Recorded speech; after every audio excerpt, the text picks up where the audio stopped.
Eto ha, paalala. Importante ito para sa mga pensyonado. Alam nyo ba, hanggang bukas na lang, deadline na.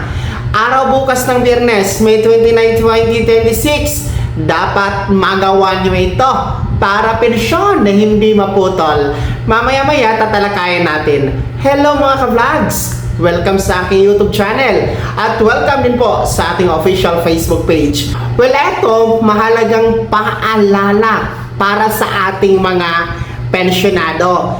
Yung ating mga pensioners ni SSS na merong buwan ng kapanganakan nitong buwan ng Mayo at ang edad po ay 80 pataas. Baka nakalimutan niyo po na required kayo mag-comply ng Annual Confirmation of Pensioners or SSS ACOP bago magtapos ang buwan na ito ng Mayo. At alam nyo ba, hanggang bukas na lang yan. May 29, 2026, araw ng Biyernes.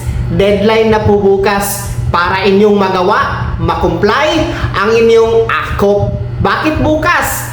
Dahil ang May 30 ay Sabado at ang May 31 ay araw ng Linggo, sarado po ang ating mga branches nationwide, pati main office, no? Kapag weekend mga ka-vlogs. Kaya ibig sabihin, bukas talaga araw ng Biyernes, May 29, ang huling araw para mag-walk-in at mag-comply ng inyong SSS ACOP mga ka-vlogs. Well, ngayon ay nasa Huwebes na tayo, May 28, no? So, meron pa kayong tsansa, may panahon pa kayo to comply ngayon kung malapit sa branch, no? O di ka naman bukas, no? Tumungo na sa pinakamalapit na branch ni SSS, mag-walk-in na ha, mga ka-vlogs. Fill up agad ng ACOP na form doon.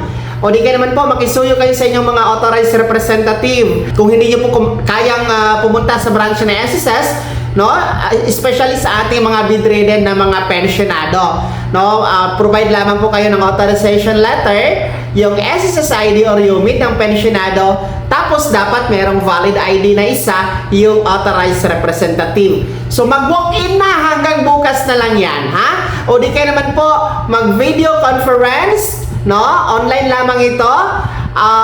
Mag-set muna kayo ng online appointment kay SSS, no, gamitin niyo po ang My SSS account to set the online appointment para ma-confirm ang inyong confirmed online video conference schedule. O di kayo naman po, pwede po gamitin ang facial authentication na pagpapaakop. Punta kayo sa website ng SSS, ang www.sss.gov.ph. Pindutin niyo po yung ACOP compliance button, then step-by-step process po yan. Sundan niyo po hanggang matapos ang pagpapa-ACOP. So, importante magpa-ACOP kayo dahil alalahanin niyo, ngayong Lunes, June 1, pension increase, no? Kasabay ng pension crediting for the month of June ng mga first batch. At June 16, pension increase plus the June monthly pension crediting ng ating mga second batch, no?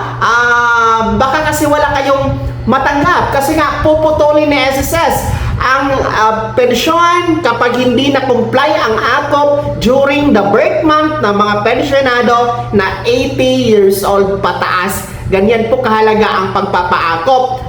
At alalahanin nyo, bago bumalik ang inyong pension ulit, kailangan nyo pa rin pong magpa-ACOP at hindi yan agad-agad maibabalik. Mag-aantay pa kayo ng ilang buwan mga ka-vlogs. Kaya dapat huwag kaligtaan talaga ang pagpapa-ACOP. Kapag dalawa ang inyong pensyon na tinatanggap, no, halimbawa retiree ka tapos survivor, dalawa na ACOP report form ang kailangan niyo pong isumiti kay SSS.